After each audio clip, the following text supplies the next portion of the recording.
Hello, class. Today we're going to do a couple more exercises from Chapter 2. I'm going to share my screen with you, and I'm going to go to Cengage this time, and we're going to pull up a problem in Cengage.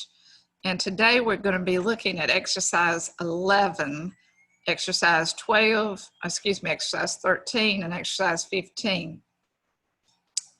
For exercise 11, we're going to be looking at cost assignment methods. First of all, read your problem carefully. We're going to be the Nizam company, and we're producing speaker cabinets. Recently, Nizam switched from a traditional department assembly line system to a manufacturing sale in order to produce the cabinets. Suppose that the cabinet manufacturing sale is the cost object. Now that's a very important sentence for me to point out to you. Always when we are assigning cost to a cost object, we need to know what the cost object is. And in this case, it's the whole manufacturing sale that we're going to be assigning cost to. Now, in previous courses, we've taught that the cost object would be a product, a customer, a department. In this case, we are talking about the manufacturing sale as being the cost object. The cost object is an object that we want to assign cost to for this company. It says, assume that all or a portion of the following cost must be assigned to that sale. Again, the sale is the cost object. Under the requirements, it says identify which cost assignment method would likely be used to assign cost of each of the following activities to the cabinet manufacturing sale. The cost assignment methods are going to be direct tracing, driver tracing, and allocation. These are the three cost assignment methods. And then it tells you something that's very important to help you to analyze each one of these different parts of this problem. When driver tracing is selected, identify the potential activity driver that could be used for the tracing. That's a very important sentence there. When driver tracing is selected, we're going to identify a potential activity that a driver could be used for tracing. Now, let's go back for just a minute and look at these three categories. We've got a category called direct tracing and driver tracing. Both of these have to do with direct cost. Direct costs are those that you can trace to the object. If you can trace the cost to the object through observation, then it's going to be called direct tracing. If we trace the object by an activity, it's going to be called driver tracing. But both direct tracing and driver tracing are considered to be direct cost that could be associated with the cost object, which is the manufacturing sale this time. The third type of cost assignment is allocation. We use allocation for indirect cost, or costs that are so insignificant that we don't want to keep up with them separately as a direct cost.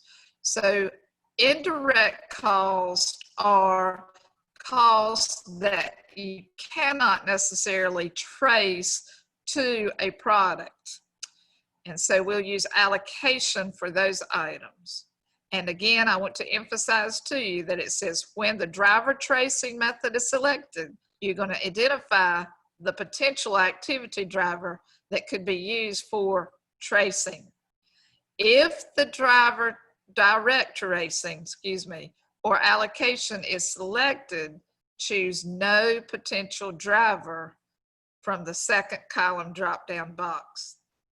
So each of these items, we're going to see how they would affect the manufacturing sale. We're going to assign the cost to the manufacturing sale, and we're going to assign it through either direct tracing, driver tracing, or allocation. So in A, we are looking at some depreciation on electric saws, sanders, and drills used to produce the cabinets. What you need to get in the habit of is asking yourself the question, does this transaction A affect the manufacturing sale? If it does, it is a direct cost.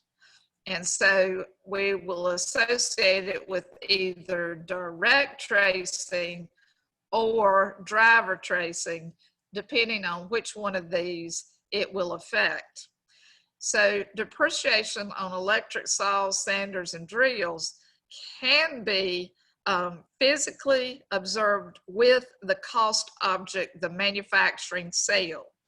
So because these are the sanders, the saws, and the drills that we're working on when we are assembling our product, we can trace them back to the cabinet manufacturing sale. So if they can be traced to the sale, we know that it is a direct cost. The next step is to choose, is it considered to be driver tracing, or is it considered to be direct tracing? Direct tracing or driver tracing? That's what we've got to decide about transaction A. And so we could directly trace this back to the manufacturing sale. So I know that it is a direct cost, and the best answer here is that it can be traced directly to the product itself by a means of observation. We can see this going on when we start to manufacture our sales. We're going to use our electric saws, sanders, and drills a whole lot more often, and that depreciation is considered to be a direct tracing activity. As your instructions told you, that if it is direct tracing, then we are going to select no potential driver for this. In other words, the only time we're going to select a specific driver would be if it were direct, if it were direct tracing. Direct tracing is based on an act. If it were driver tracing is based on an activity. So direct tracing is not based on any driving activity at all. It would be no potential driver that we would choose for this particular answer for this problem. In the next part, they want you to analyze the cost assignment for power to heat and cool the plant in which the sale is located. In this case, the heating and the cooling is for the entire plant, not just to the one manufacturing sale. So in this case, it is considered to be a direct cost. It is considered to be an indirect cost because we cannot trace it specifically to the manufacturing sale, and we cannot trace it to any particular product. So it's best going to be allocated. When we choose allocation, there is no potential driver, just like there was with direct tracing.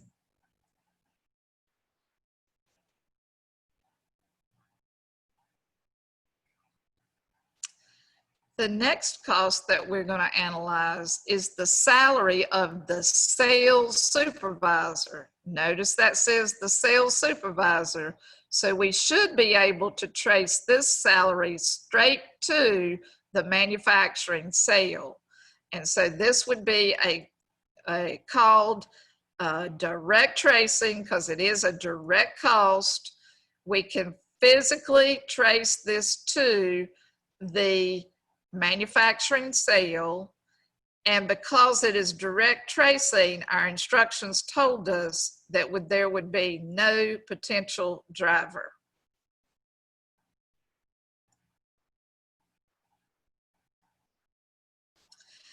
In part D, it's talking about the wood used to produce the cabinet housing. Well, we know that that wood, if we're manufacturing a product such as some cabinets, then we can definitely trace that to the cabinets. Since we're working on the cabinets, it's a manufacturing sale in the cabinets, it can be traced directly to this sale. So we would call it direct tracing. It is a direct material, and it would have no potential driver associated with that. The drivers are the activities that we should assign the cost to the sale by. So in E, when we talk about the maintenance for the sales equipment, you can see here in parentheses, it says that it's provided by the maintenance department. So in this case, it can be directly traced to the manufacturing sale because it's for the sales equipment. However, it's provided by the maintenance department. So there's an activity that would be associated with allocating this cost. So therefore, I'm going to choose driver tracing this time, and we're going to need to look at an activity that most likely would be going on in the maintenance department. So from this drop-down list, we would choose the activity that was coming from the maintenance department. Notice it has maintenance hours here. So that could be used as a basis for us assigning that maintenance of the sales equipment to the manufacturing sale itself. This is an example of driver tracing.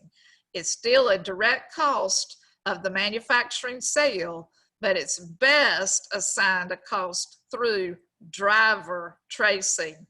And since it's the maintenance department that we're working with, maintenance hours was our best choice for our answer to the driver or the activity for the driver tracing.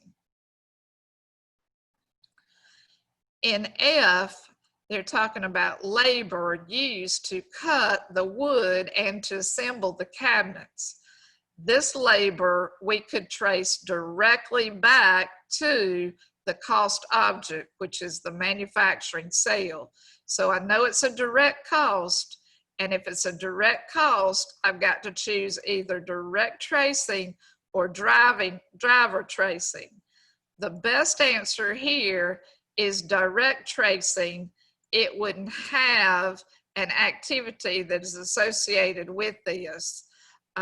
So we would use direct tracing, and I would call this no potential driver. In G, they're talking about replacing the sanding belts. The sanding belts would probably go into the manufacturing sale.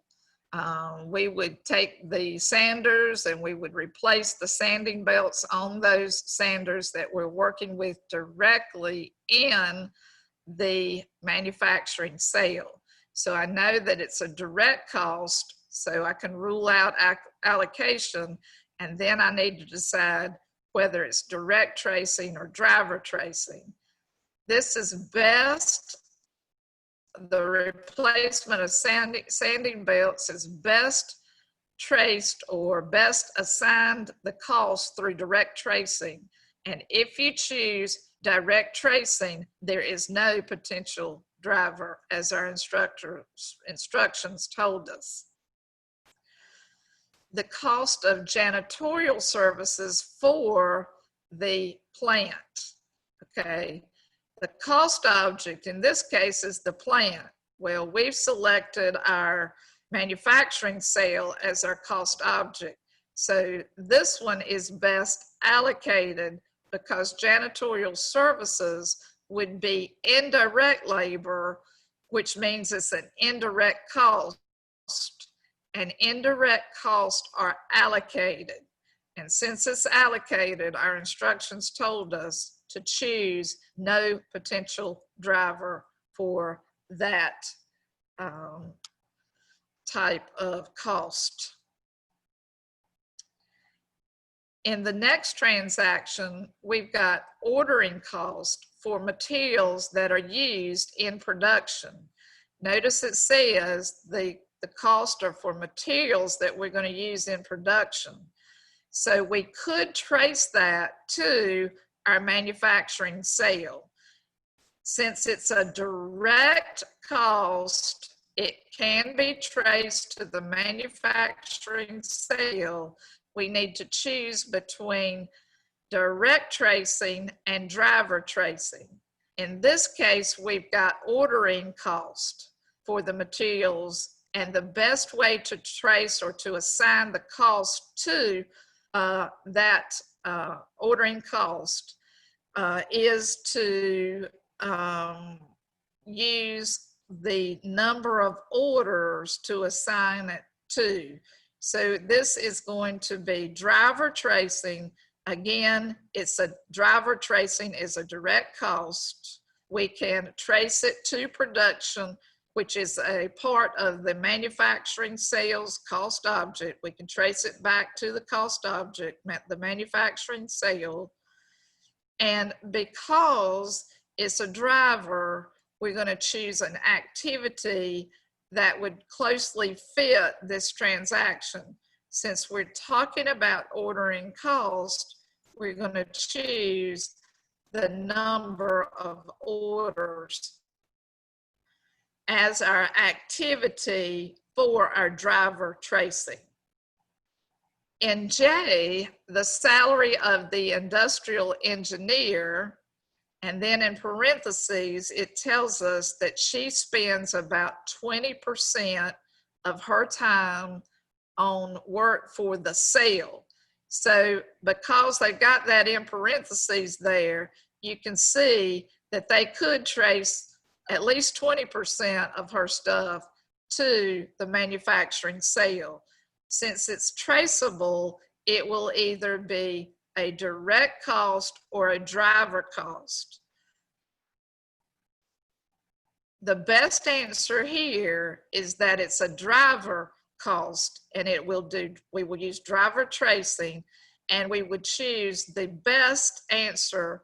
Since she is an industrial engineer, the number of engineering hours would be a good way to assign that 20% of the cost to the cost object, which is the manufacturing sale.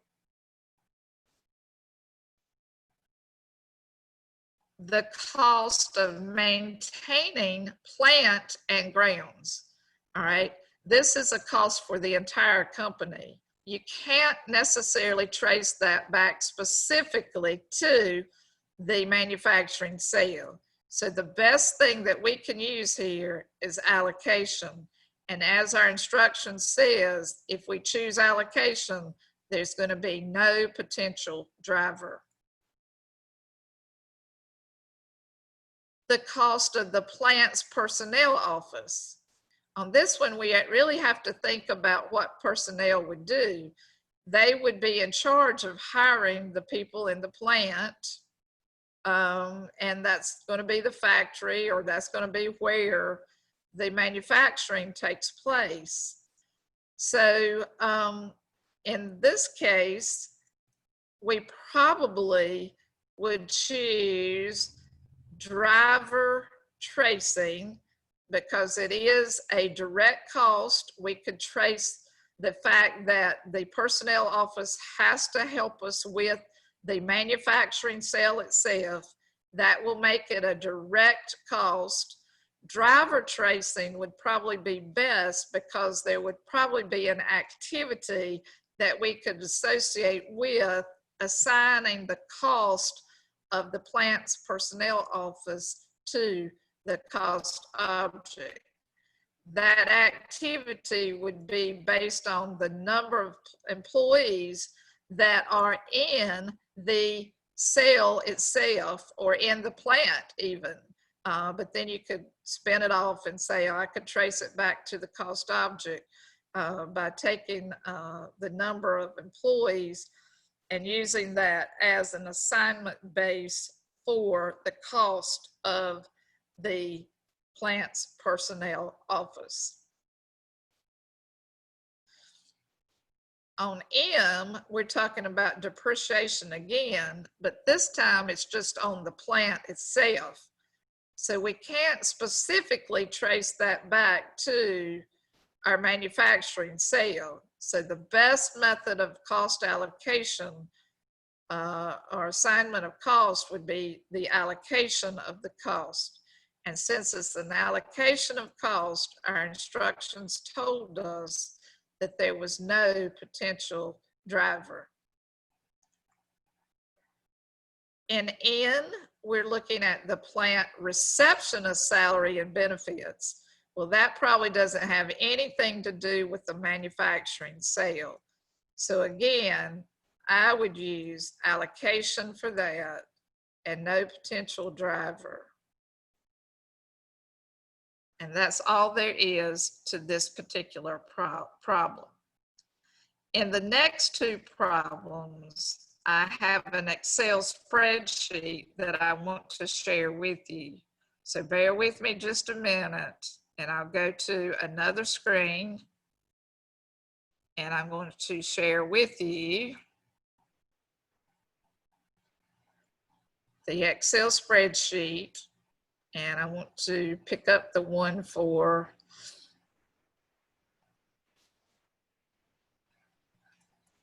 problem 213.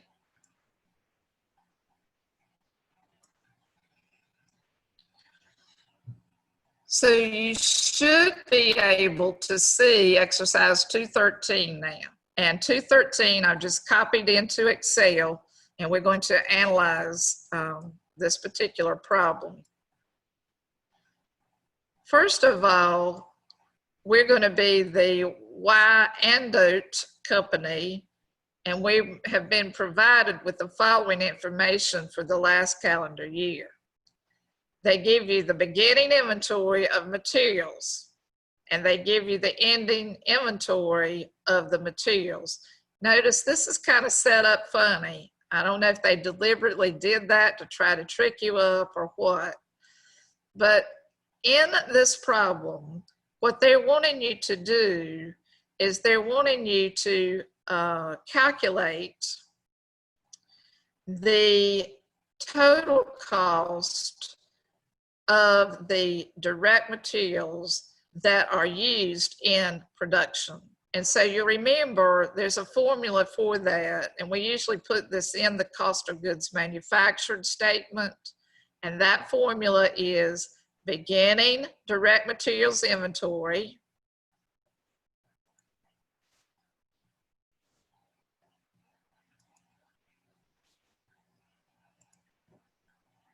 I don't know why my screen is doing that. That's kind of interesting. Okay, well, anyway, I'm just going to point to these, so hopefully you can see what we're doing. The beginning direct materials inventory is $25,900. That beginning direct materials inventory was simply copied into this cell address. To that, we're going to add our purchases. And it told you in this problem during the year, the direct materials purchases amounted to $256,900. So I just put that amount in there. So we're going to add our purchases to our beginning direct materials inventory, and that would give us what we call our direct materials available for sale. Then we'll subtract out our ending direct materials inventory, which was 18,000, and that was given here. And that will leave you with the direct materials used, which is 264,800. So the answer to requirement 1 is 264,800. That's our direct materials used. In part 2,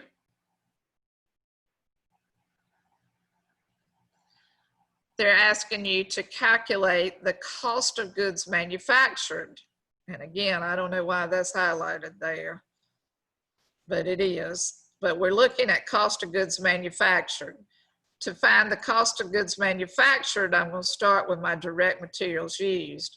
My direct materials used we found in part 1, so I just brought it down. Then we're going to add direct labor to that. And they told us that the direct labor was 176,000. That was a given amount. And then we're going to add our overhead to that, which was also given in our problem. 308,400 was the given amount.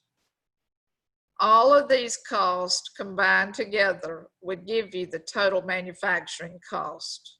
Once you know what the total manufacturing costs are, you would add the beginning work in process to that, which was given.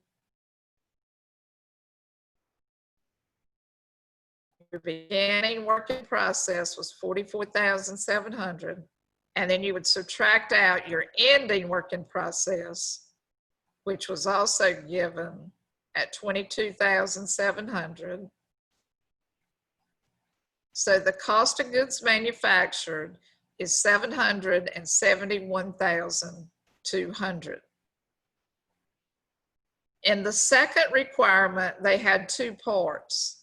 The other part was asking you to calculate the unit manufacturing cost. And it says, if required, round your answers to the nearest cent. So what I'm going to do is I'm going to start with my cost of goods manufactured, which was the same thing that I had on cell address B29. I just brought it down here and put it in here, 771,200. That total cost of goods manufactured would be divided by the units produced, which is 40,000 units. And so the units produced would be an amount of 40,000 units. And then to find the manufacturing cost per unit, we would simply divide 40,000 into 771,200. In the third part of this, they're asking you, of the unit manufacturing cost calculated in requirement 2, $6.62 is for direct materials. That's the per unit cost of direct materials. And $7.71 is the per unit cost of the overhead. It says, if required, round intermediate calculations and your final answer to the nearest cent. What they want to know is what is the prime cost per unit. The easiest way to determine that is to take the total cost per unit that you found in part 2, the manufacturing cost per unit, was $19.28. Start with that first. Subtract out the direct materials cost per unit, which was given.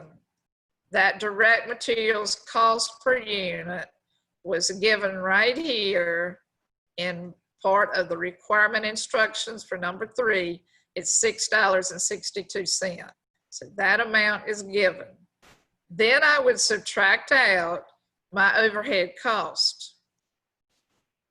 When you subtract your direct materials cost and your overhead cost from the total cost, it will leave you with the direct labor cost per unit.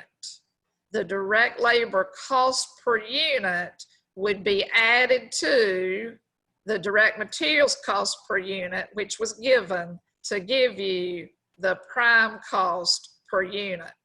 Your prime cost per unit is $11.57. In the next part of part 3, they're asking you, what is the conversion cost per unit for this problem? And we're going to start with the direct labor cost, which we had to find, which was our total cost minus our direct materials cost per unit minus our overhead cost per unit. $4.95 was your direct labor cost per unit. And then we're going to add to that the overhead cost per unit, which they gave you in your instructions. The total conversion cost per unit then is $12.66. And that's all of this particular exercise that they had us doing. So in here, we were just reviewing information about how to determine your direct materials cost used. We determined how much the cost of goods manufactured would be.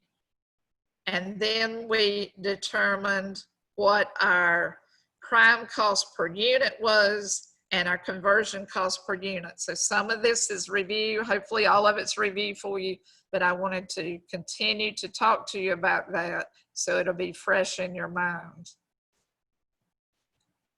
So we're through with this exercise. I'm going to click over and see if I can share with you the next exercise, which will be 215. Exercise 215, you should be able to see now. It's the same company that we were talking about in the previous exercise that we just looked at. They've given you a little bit more information because they want you to prepare a cost of goods manufactured. And let me rephrase that. I believe this is a brand new exercise for you. This is for the Le Mans company, and they're going to be producing specialty papers at its Fox Run plant. It tells you at the beginning of June, the following information was supplied by the accountant. They had inventory accounts that were left over from the end of May that they brought forward into the beginning of June. The beginning materials inventory was $62,400. The work in process beginning amount, $33,900, and the finished goods beginning amount was $55,600. During June, direct labor cost was $143,000. Your direct materials that you purchased was $346,000, and the total overhead cost was $375,800. The inventories at the end of the month were $63,000 for your direct materials inventory, $37,500 for work in process inventory, and $50,800 for finished goods inventory. What they wanted you to do is to prepare a cost of goods manufactured. So we'll start with the heading, which is the name of the company. The statement is the cost of goods manufactured, and the time period that we're measuring is for the month of June.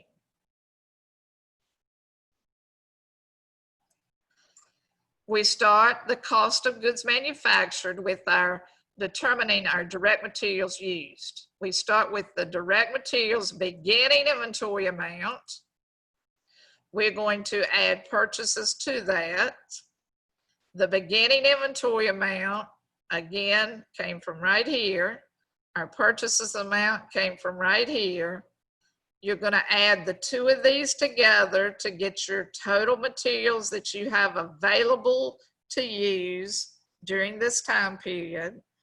And then we're going to subtract out what we had left over in materials at the end of the period. And this will tell us what we've used. This ending direct materials inventory was given to you in your problem. So you'll subtract the ending direct materials inventory from the materials that are available to use, and that will tell you exactly how many materials you used during this production process. The amount of the materials used is 345,400. To that, I'm going to add my direct labor, which was given. Your direct labor cost was 143,000. I'm going to add my manufacturing overhead to that, which it too was given, 375,800. My direct materials used plus direct labor plus factory overhead will give you the total manufacturing cost for this period. To that, we have to add what we did not finish during the last period. We have to add our beginning work in process inventory to this amount, and then we subtract out our ending work in process that we came up with. The total cost of goods manufactured is 860,600. Your beginning and ending work in process inventory was given to you. Your beginning amount was 33,900. The ending amount was 37,500. So that's where we're getting these amounts here, which you would add the beginning work in process to your total manufacturing cost, and then you would subtract your ending work in process, and what you have left is the cost of goods manufactured. That cost of goods manufactured will be fed into the cost of goods sold, which is what they ask you to prepare next. Again, we would put a heading on this cost of goods sold. We're treating it like it was a separate statement. So the heading would reflect the time period for the month of June. We start with the cost of goods manufactured, which came from the schedule above. We just plug that in. To this, we're going to add the beginning finished goods inventory. That was given, the finished goods inventory beginning amount was 55,600. And so when we add the beginning finished goods inventory to the cost of goods manufactured, it will give us the cost of goods that are available for sale. Then you're going to subtract out your ending finished goods inventory, and your ending finished goods inventory was 50,800. That was a given amount. Subtract it from the cost of goods available for sale, and what you're left with is the cost of goods sold. This cost of goods sold would be fed into your income statement. So I'm going to stop here because I think I've given you enough information, and we'll see you again the next time. Bye-bye.